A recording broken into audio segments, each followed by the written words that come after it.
You mentioned something that you were training your AI abs. Were you serious?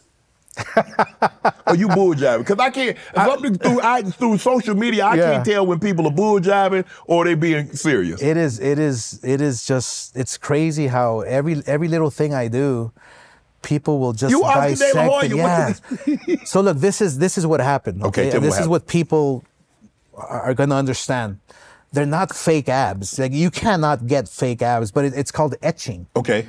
So where the plastic surgeon goes in, it's kind of like a liposuction. Okay.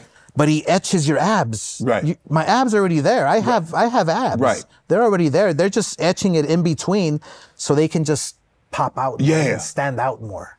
That's all it is.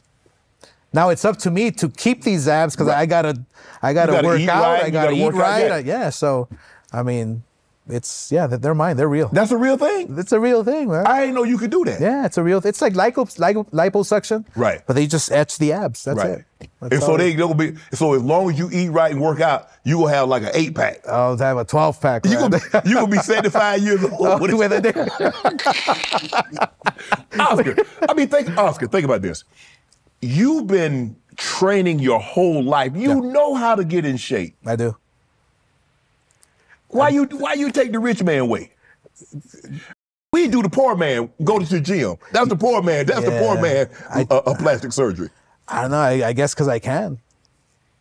You know, I've done it all, man. I'm. So let me ask you a question. I want to know. So how did you come about this? You sitting in your room one night like, shit, I work about 300-400 mil.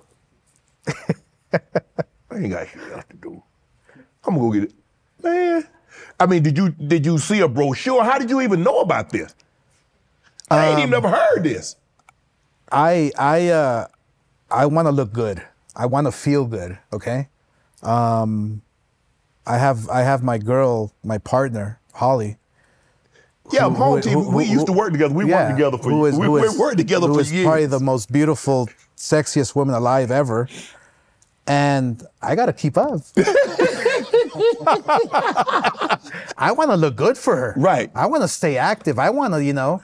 And I do have to admit, when I met her, it was like, I'm not going to train anymore. I'm not going to do this. I'm going to be lazy and just kick back and enjoy all my money. But guess what, man? She motivates me every single day. Ever since I got her with her, man, people are saying, wow, Oscar, you're a changed man. No, I'm not a changed man. She just took care of me and nurtured me and gave me attention, you know, and loves me. That's all I needed. I didn't need no rehab. I didn't need no this and that. And because all these people were coming after me, trying to get what I have and take me down. You know what I needed? I needed somebody to just care for me. And I'm good. I got all the doctors too. And the doctors, yeah. She has all the doctors. So let me, throughout this interview, you've mentioned your partner 4 or 5 times. Yeah. I know you had a previous marriage and it didn't end well, but is marriage something Oscar De La Hoya would consider again? Absolutely. Absolutely. I mean, when you're in love and you have a partner who, I mean, my partner now is changed my life. She makes me feel like a man every single day. Just by something she tells me, something she does for me. I've had breakfast on my table every single day for 3 years. What? Holly? What? Yeah, Holly.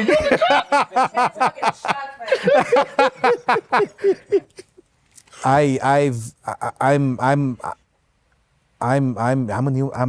the man that I should be. I'm getting emotional now because I'm happy. Kid? I'm good.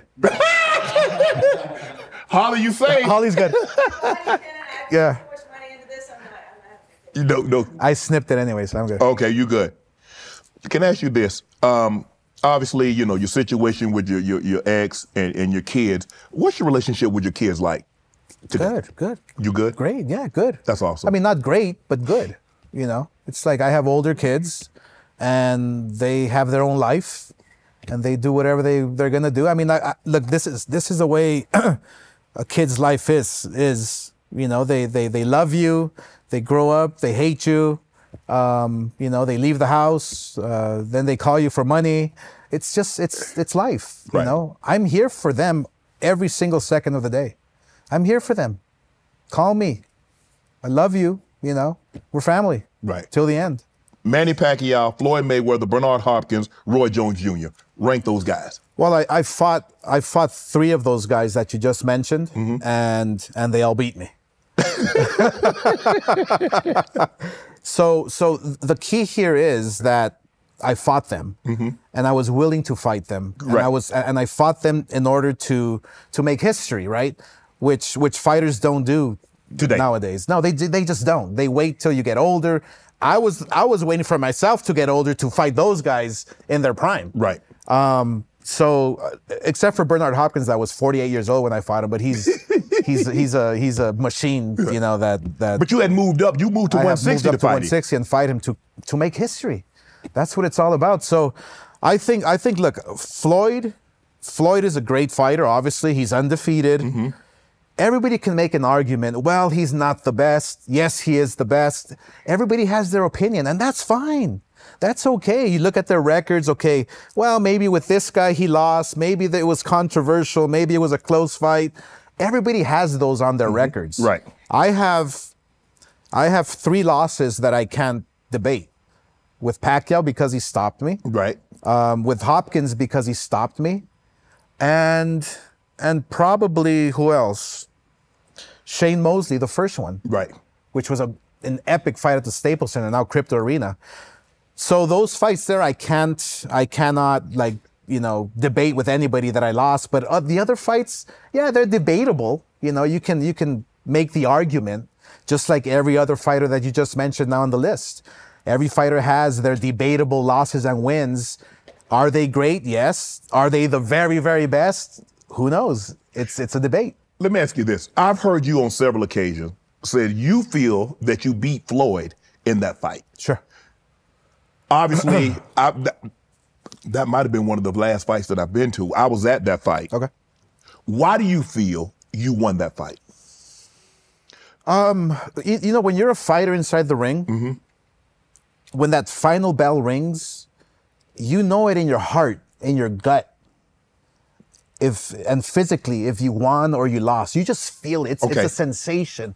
And I just felt it. Right. You know, whether I was wrong or whether I'm right, I don't care. It doesn't matter. I fought against the very best in Floyd Mayweather, younger, in his prime, just, you know, undefeated. And I was over the hill, tons of injuries. So I was pretty proud with what I accomplished that night. So maybe I was convincing myself that I won, but I did feel it physically and mentally that I did enough to, because I was the champion in that fight. Right. So remember, And normally you have to beat the champion to take his title. to take his title. So you take all those variables, and I felt that, you know, okay, maybe let me convince myself that I won that fight. Right. Want to join Club Shay Shay? Become an official member by hitting that subscribe button, where you never know who's going to be joining us for drinks and conversation. Don't be late to the party, because you know we like to do something before 2 something.